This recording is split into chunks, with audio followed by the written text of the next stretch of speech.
students, today we see our next lesson, lesson number 22, who fulfills our needs. मुलांनो, दैनंदिन जीवन जगत असताना आपल्याला अनेक गरजा असतात आणि या गरजा पूर्ण करण्यासाठी आपल्याला अनेक लोक मदत करत असतात. मग आज आपण या लेसन मध्ये आपल्या गरजा कोणत्या आहेत आणि त्या पूर्ण करण्यासाठी आपल्याला कोणते लोक मदत करतात याविषयी अधिक माहिती पाहूया. First we see basic needs. Basic needs म्हणजे आपल्या मूलभूत गरजा. Air, water, food and shelter are our basic needs. बघा, अन्न, हवा, पाणी आणि निवारा या आपल्या काय आहेत रे? गरजा आहेत, मूलभूत गरजा आहेत. Air, water, food and shelter are the basic needs of every living things. बघा, अन्न, हवा, पाणी, निवारा या सर्व सजीवांच्या गरजा आहेत. They are our basic needs as well. बघा, तशाच त्या आपल्याही माणसाच्याही बेसिक गरजा आहेत. But human beings have many other needs beside this. पण माणसाच्या गरजा याशिवाय आणखी काही गरजा आहेत. For example, we need clothes to wear. बघा, आपल्याला घालण्यासाठी कपडे लागतात. Teachers to guide us. शिक्षक असतात आपल्याला मार्गदर्शन करण्यासाठी. And a doctor if we fall ill. आणि जर आपण आजारी पडलो तर आपल्याला बरं करण्यासाठी कोण असतात? डॉक्टर असतात. Different people work to fulfil our various needs. आणि आपल्या ज्या गरजा आहेत त्या पूर्ण करण्यासाठी अनेक लोक काम करत असतात. Their work fulfils some of our needs as well as their own needs. आता या कामामुळं त्यांच्या स्वतःच्या गरजा तर पूर्ण होतात, तसेच इतरांच्याही गरजा पूर्ण होतात. Such work is called an occupation. आणि अशा ज्या गरजा असतात त्या पूर्ण करायला काय म्हणतात? या गरजांनाच व्यवसाय असे म्हणतात. त्याच कामांना काय म्हणतात? ऑक्युपेशन्स म्हणजे व्यवसाय असे म्हणतात. Now we see types of occupation म्हणजे व्यवसायाचे प्रकार. There are various types of occupation. They can be divided into 4 main classes. बघा, व्यवसायाचे अनेक प्रकार आहेत, पण मुख्य व्यवसाय 4 याच्यामध्ये विभागलेले आहेत. फर्स्ट, नेचर बेस्ड ऑक्युपेशन म्हणजे निसर्गावर आधारित व्यवसाय. आता निसर्गावर आधारित म्हणजे व्यवसाय कोणते आहेत? बघा, ॲग्रिकल्चर, फिशिंग, शेती आणि मासेमारी हे व्यवसाय कसे आहेत? तर हे निसर्गावर अवलंबून आहेत किंवा त्याच्यावर आधारित आहेत. मॅन्युफॅक्चर. मॅन्युफॅक्चर म्हणजे उत्पादन करणे, हा दुसरा प्रकार. एक्झाम्पल म्हणजे कोणते व्यवसाय? उत्पादन करणारे व्यवसाय म्हणजे कोणते? मेकिंग पॉट्स, माठ तयार करणे. मेकिंग क्लोथ्स, कपडे तयार करणे. हे जे आहेत हे कशामध्ये येतात? मॅन्युफॅक्चरमध्ये येतात. तिसरा प्रकार आहे ट्रेड. ट्रेड म्हणजे व्यापार.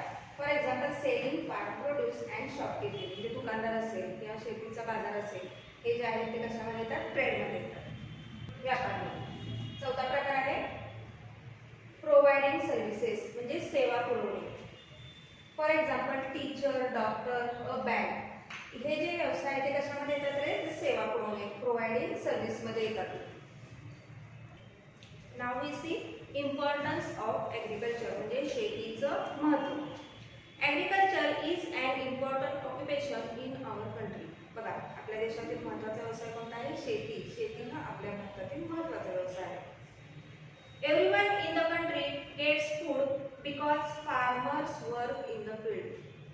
सगळ्या लोकांना अन्न कशामुळे मिळतं रे? तर शेतकरी शेतामध्ये राहतो म्हणून सगळ्यांना अन्न मिळतं. Our food includes items such as bhakri, chapati, rice, dals, vegetables and salads. बघा, आपल्या अन्नामध्ये कशाचा समावेश असतो रे? तर डाळ असेल, भाकरी असेल, चपाती असेल, विविध सॅलड अशा प्रकारचा अन्नाचा समावेश आपल्या रोजच्या आहारामध्ये असतो. These items are prepared from crops grown in the field. आता हे जे आपण पदार्थ खातो हे कशापासून बनवतात? तर ते शेतामध्ये जे धान्य पिकवलं जातं त्यापासून हे सगळे पदार्थ आपण बनवू शकतो. Crops like jowar, bajra, wheat, rice, pulses as well as leafy vegetables and other vegetables are grown in the field. बघा, शेतामध्ये काय काय पिकवलं जातं? फळं, भाज्या, अनेक प्रकारचे धान्य हे सगळं कुठं पिकवलं जातं? व्हेजिटेबल्स असतील, तुमची कडधान्य असतील, हे सगळं शेतीमध्ये पिकवलं जातं. Other needs are also taken care of through farming. आता याशिवाय शेतामध्ये आणखी काय केलं जातं? बघा, for example, we get sugar from sugar cane. आता ऊस तयार होतो शेतामध्ये आणि त्या ऊसापासून आपण काय तयार करतो? तर साखर तयार करतो. Textile made from cotton are use to make garments. आता आता शेतीमधून आपल्याला कापूस मिळतो आणि या कापसापासूनच काय तयार केलं जातं, कापड तयार केलं जातं. Farming of fruits, flowers and medicinal plants is also carried out on a large scale. आता शेतीमध्ये याशिवाय काय केलं जातं बघा, शेतामध्ये फळं असतील, फुलं असतील, तसेच औषधी वनस्पती यांचंही मोठ्या प्रमाणावर शेतीमध्ये उत्पादन केलं जातं. Now we see agro based occupation. आता ॲग्रो बेस्ड ऑक्युपेशन म्हणजे काय, तर शेतीला पूरक व्यवसाय. शेतीमधून मिळणाऱ्या गोष्टींचा उपयोग करून त्यावर आधारित आपण इतर व्यवसाय करतो, त्यालाच काय म्हणतात, ॲग्रो बेस्ड ऑक्युपेशन म्हणजे शेतीला पूरक असे व्यवसाय. आता ते कोणते ते आपण पाहूयात. Agriculture products can be used to undertake many other occupations. Fodder is created in fields. आता शेतामध्ये चारा तयार होतो. It is used to feed cows, buffaloes and sheep. आता या चारा तयार होतेल्या चाऱ्यावर मग काय होतं, पशुपालन केलं जातं, गाई म्हशी पाळल्या जातात. Thus we cultivate the land. We can raise these animals also. We obtain meat and leather from animals. आता या प्राण्यांपासून आपल्याला दूध मिळतं, तसेच लेदरही मिळतं, म्हणजे चामडंही मिळतं. Grain is grown in fields. शेतामध्ये धान्य पिकवलं जातं. It can be used to feed chickens. आणि त्या धान्यावरच काय केलं जातं, तर कोंबड्या पाळल्या जातात. Fruits grown on farms can be used to prepare squashes, jams and jelly. आता शेतामध्ये फळांचे उत्पादन केलं जातं, मग यापासून सरबत असतील, जाम, जेली यासारखे व्यवसाय केले जातात. Sheep rearing, poultry, animals husbandry and food processing are all occupations depend on agriculture. आता हे जे व्यवसाय म्हणजे कुक्कुटपालन असेल, पशुपालन असेल किंवा फळांपासून वेगळं उत्पादन असेल, हे जे सगळे व्यवसाय ते कशावर अवलंबून आहेत, शेतीवर अवलंबून असणारे हे व्यवसाय आहेत. They R called agro based occupation. हे सगळे शेतीवर अवलंबून आहेत म्हणून यांना काय म्हणतात, शेतीला पूरक असे व्यवसाय म्हणतात. See sheep rearing, poultry, animal husbandry and food processing, these are agro based occupations. Now we see more about industry. Industry म्हणजे काय, उद्योग. आता उद्योगामध्ये काय केलं जातं, तर कच्चा माल असतो. या कच्च्या मालावर प्रक्रिया केली जाते आणि पक्का माल तयार केला जातो. In industries, raw materials are obtained and they are produced to make new finished products. बघा, कच्चा माल असतो, त्यावर प्रक्रिया करतात आणि त्यापासून नवीन माल तयार करतात. A potter making pots is a type of industry. Potter म्हणजे कुंभार माठ बनवतो, हा पण एक प्रकारचा उद्योगच आहे. Have you seen how a pot is made. तुम्ही कधी पाहिलं आहे का माठ कसे तयार केले जातात. Look at the pictures below. सियर बघा, आता कुंभार माठ कसे तयार करतो त्याची प्रक्रिया इथे दिसते तुम्हाला. कुंभार मामा आधी चांगली माती मिळवतात. इथं काय करतात ते, पहिला त्यांनी चांगली माती मिळवलेली आहे. माठ चांगले बनावेत म्हणून मातीत इतर काही पदार्थ मिसळतात. आता या मातीमध्ये त्यांनी काय केलेले आहेत, इतर दुसरे पदार्थही मिसळलेले आहेत. To improve the quality of the pots he mixes some other substances in the clay. आता या चित्रात बघा काय दिसते तुम्हाला, त्यात पाणी मिसळून चिखल तयार करतात, याला माती मळण्याचे म्हणतात. बघा ह्याच्यामध्ये काय केले त्यांनी, पाणी मिसळलेलं आहे चिखलामध्ये आणि यालाच काय म्हणतात, माती मळणे. He mixes water in the clay and makes it soft and easy to shape. This is called kneading the clay. आता इथे बघा या चित्रात तुम्हाला काय दिसतंय, ही मळलेली माती चाकावर फिरून त्यापासून कुंभार काय करतोय, माठ तयार करतोय. त्यांनी जी माती मळलेली त्याच्यापासून माठ तयार केले जातात. He turns the needle on a wheel to shape the pots. आता या चित्रामध्ये काय दिसतं रे, कच्चे माठ जे आहेत ते कच्चे माठ भाजून पक्के माठ तयार करत आहे झालेले आहे तिथं. The pots are bake in a नील टू मेक देम हार्ड. आणि इथं रेडी पॉट्स, इथं काय दिसतंय तुम्हाला, रेडी तयार माठ.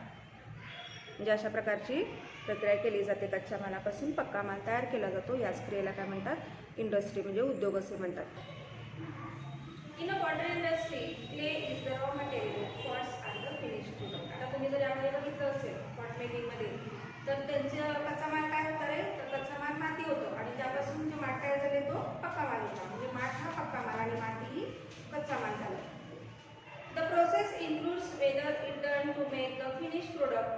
From the raw material such a process is called industry. म्हणजे कच्च्या मालापासून पक्का माल तयार करण्याला काय म्हणतात? इंडस्ट्री असे म्हणतात, उद्योग असे म्हणतात. Just as potter uncle makes pot out of the clay, other items can be made out of wood. आता जसं पॉटर नावाने केलेलं पॉट तयार केले आहे, तसेच इतरही आयटम्स काही तयार केले जातात लाकडापासून. बांबू, फ्लावर्स एक्सेट्रा. बांबूपासून, लाकडापासून, फुलांपासून इतर अनेकही उत्पादन किंवा वस्तू तयार केले जातात. If the products are made at home on a small scale, जर उत्पादन छोट्या प्रमाणात असेल आणि घरच्या घरी जर तयार झालं असेल एखादा माल, it is called the cottage industry. आणि यालाच काय म्हणतात? कुटीर उद्योग असे म्हणतात. सम फॅक्टरीज आर बिग. आता काही हे असतात काय कारखाने असतात, ते कसे असतात? मोठे असतात. Many people work there with the help of machines. आणि तिथे मशीनवर अनेक लोक कामं करत असतात. Your school bus, bicycle and paper for your note textbook and notebooks are products made in factory. आता स्कूल बस असेल, तसे सायकल असतील किंवा तुमच्या वह्या पुस्तकं असतील, हे सगळं कुठे उत्पादन होतं? तर हे कारखान्यामध्ये उत्पादन केलं जातं. There are such industries in. आणि अशा प्रकारच्या अनेक इंडस्ट्रीज आपल्या जिल्ह्यामध्ये आहेत. आता तुम्हाला इथे एक चार्ट दाखवला आहे. या चार्टमध्ये कच्चा माल आहे, त्याचा उद्योग आणि त्यापासून कोणता पक्का माल तयार होतो हे आपल्याला इथे पाहायचं आहे. रॉ मटेरियल म्हणजे कच्चा माल, इंडस्ट्री त्याच्यावरचा उद्योग कोणता आहे, आणि फिनिश प्रोडक्ट म्हणजे पक्का माल. यापासून कोणता पक्का माल तयार झालेला आहे? या कच्च्या मालापासून. फर्स्ट शुगर केन म्हणजे ऊस. ऊस हा कच्चा माल आहे. आता या ऊसावर प्रक्रिया केली जाते शुगर इंडस्ट्री म्हणजे साखर कारखान्यामध्ये, आणि त्यापासून फिनिश प्रोडक्ट म्हणजे पक्का माल कोणता मिळतो आपल्याला? शुगर. म्हणजे याच्यामध्ये शुगर केन, ऊस हा कच्चा माल झाला आणि शुगर केन काय झाला? पक्का माल. क्लोथ म्हणजे कापड. Industry garment industry. आणि finish product shirts, jeans, frock हे काय झालं? पक्का माल झाला. म्हणजे रॉ मटेरियल क्लोथ्स कापड झालं, त्याचा उद्योग गारमेंट इंडस्ट्री, आणि त्याच्यापासून फिनिश प्रोडक्ट म्हणजे पक्का माल कुठला मिळाला आपल्याला? शर्ट, जीन्स, फ्रॉक हे पक्का माल आहे. तर बांबू. आता बांबू हे रॉ मटेरियल आहे म्हणजे कच्चा माल. बास्केट विविंग इंडस्ट्री कोणती? Basket viewing industry. आणि त्यापासून आपल्याला कोणता पक्का माल मिळतो? तर बास्केट्स. काय म्हणतात? बांबूपासून आपल्याला बास्केट्स. डू यू नो, तुम्हाला माहिती आहे का? बघा, in ancient times man did not know about farming. फार वर्षापूर्वी म्हणजे आधी माणसाला शेती माहिती नव्हती. He would wonder about in search of food. आणि माणूस काय करायचा रे? अन्नासाठी भटके जीवन जगत होता. ही यूज टू हंट. तो शिकार करत असेल. ही एट फ्रूट्स अँड टर्ब्स. तो काय करायचा? कंदमुळे खायचा आणि फळे खायचा किंवा शिकार केले खायचा. When man learn how to grow crops he could get food in one place. आणि जेव्हा माणसाला शेतीचा शोध लागला तेव्हा माणसाला काय झालं? एकाच ठिकाणी लोला काढून त्याला अन्न मिळू लागलं.